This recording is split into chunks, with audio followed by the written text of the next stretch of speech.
찬미 예수님,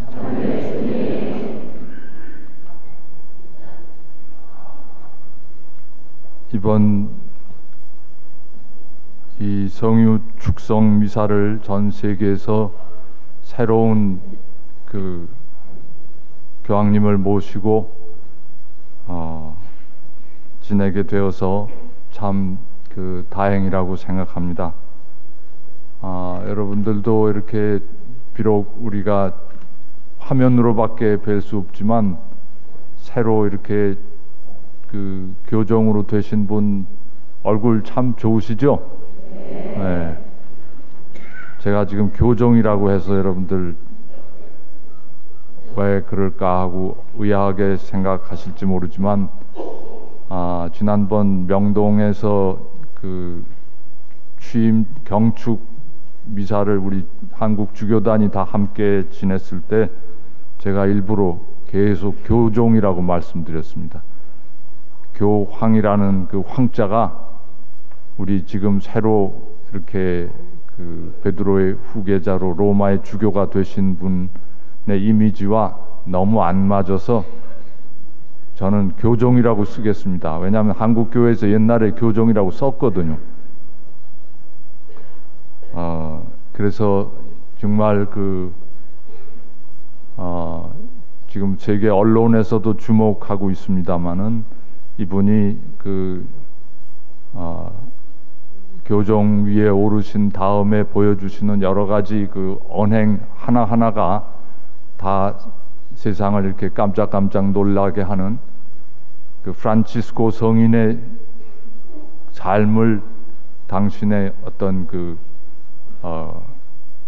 이 직무 속에서 드러내겠다는 그런 의도를 아주 이렇게 일부러 드러내주고 계시는 것 같아서 우리도 참 이분의 앞날의 그 활동에 기대와 또 희망을 갖게 됩니다.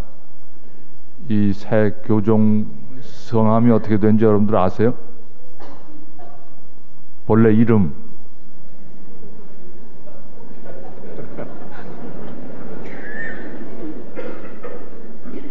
저 이태리 북부의 저 피에몬테라는 그쪽 지역 출신이신데 본래 그 아버지는 아르헨티나로 이렇게 이민 가신 분이죠. 그래서 그분의 성 본래 그 함자는 원래 가난해서 그런지 베르골료 배를 골아서 그랬는지 베르골료 배를 고른 분이라고 기억하시면 안 잊어버릴 겁니다.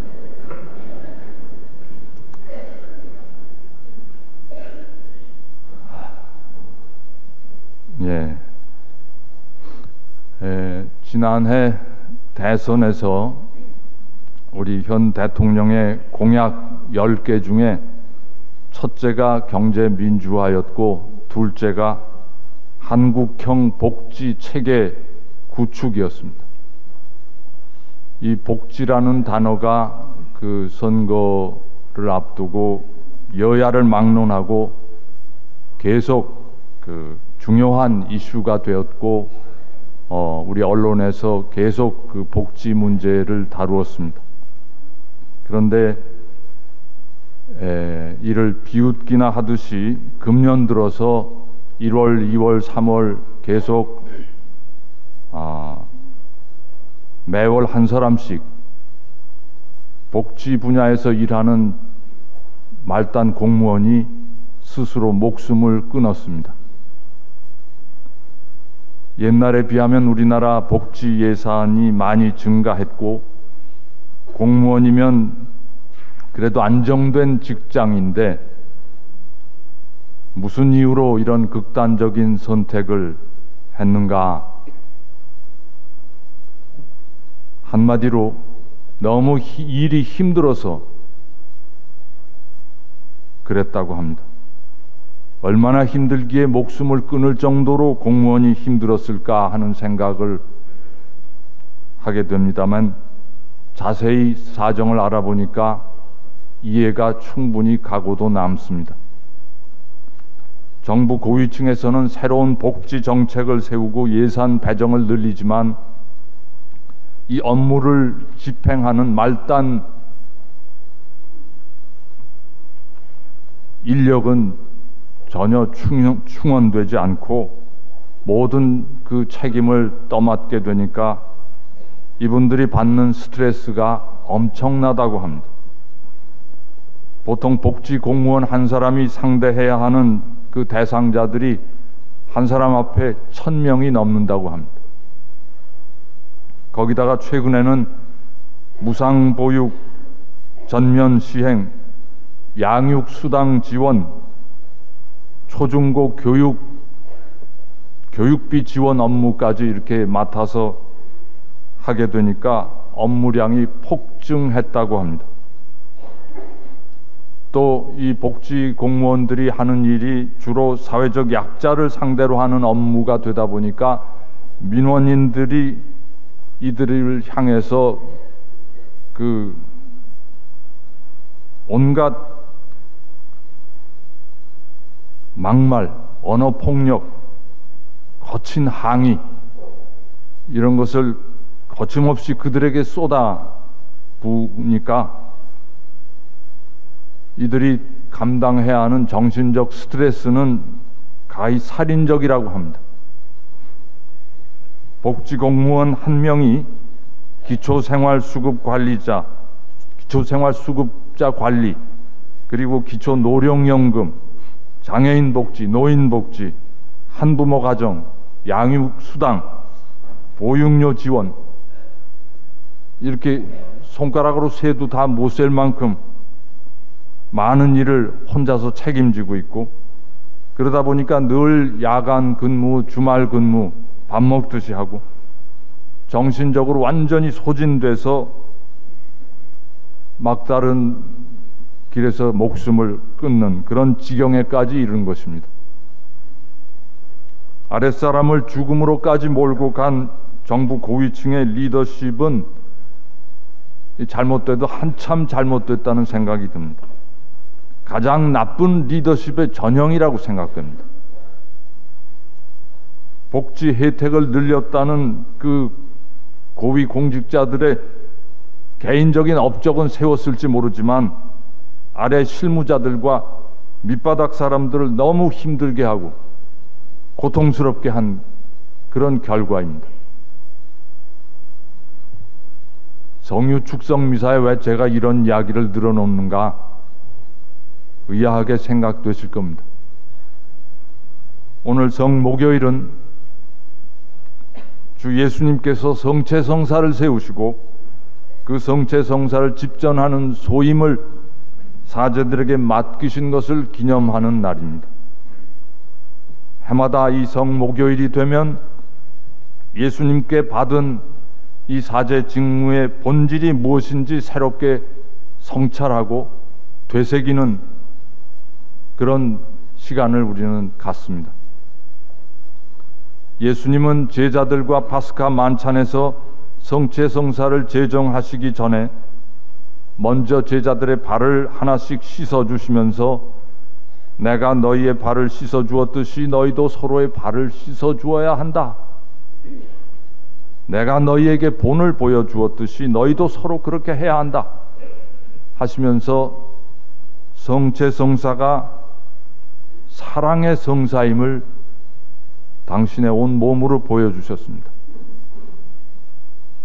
이 신약의 사제직의 본질은 한마디로 사랑으로 섬기는 일입니다.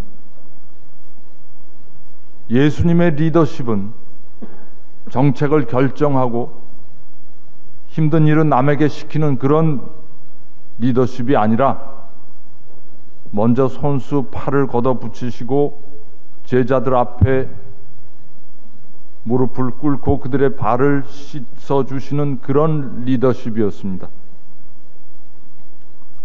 오늘 복음에서 들은 에피소드는 예수님이 자신을 무엇하는 사람으로 이해하셨는지, 자신의 사명을 무엇으로 알고 계셨는지 보여주는 대목입니다. 예수님은 이사야서, 오늘 첫째 독서에서 우리가 들은 이사야서 메시아의 이야기를 읽으시면서 당신이 하고자 하는 일의 핵심을 알려주셨습니다. 주님께서 나를 보내시어 가난한 이들에게 기쁜 소식을 전하고 마음이 부서진 이들을 싸매어 주며 잡혀간 이들에게 해방을, 갇힌 이들에게 석방을 선포하게 하셨다. 그리고 슬퍼하는 이들을 모두 위로하게 하셨다. 예수님이 알아들으신 당신의 사명의 핵심은 상처 입은 사람을 싸매주고 갇힌 이들을 풀어주고 슬퍼하는 이들을 위로해주는 일이었습니다.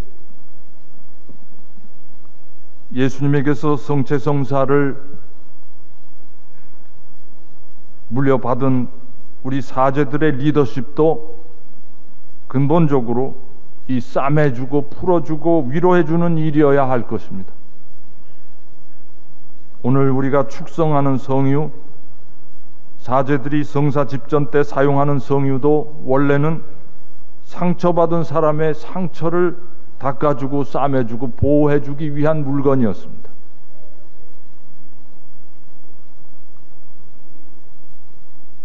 친애하는 형제 사제 여러분, 그리고 교형 자매 여러분, 오늘 성체 성사를 세우신 예수님께서 무엇하는 분이셨는지 다시 한번 상기해 보도록 하십시다. 우리도 예수님의 신원 의식을 이어받아서 높은 사람으로 지시하고 명령하고 짐을 지워주는 그런 리더십이 아니라 다친 사람 싸매주고 고통에서 풀려나게 해주고 위로하고 남의 짐을 져주는 그런 치유자로서의 신원 의식을 새롭게 갱신해야 하겠습니다. 사제들은 공동체를 이끄는 지도자 역할을 수행할 수밖에 없지만, 그러나 세상의 지도자들처럼 통치하고 군림하는 사람이 되지 말라고 예수님께서 누누이 당부하신 것을 상기하십시다.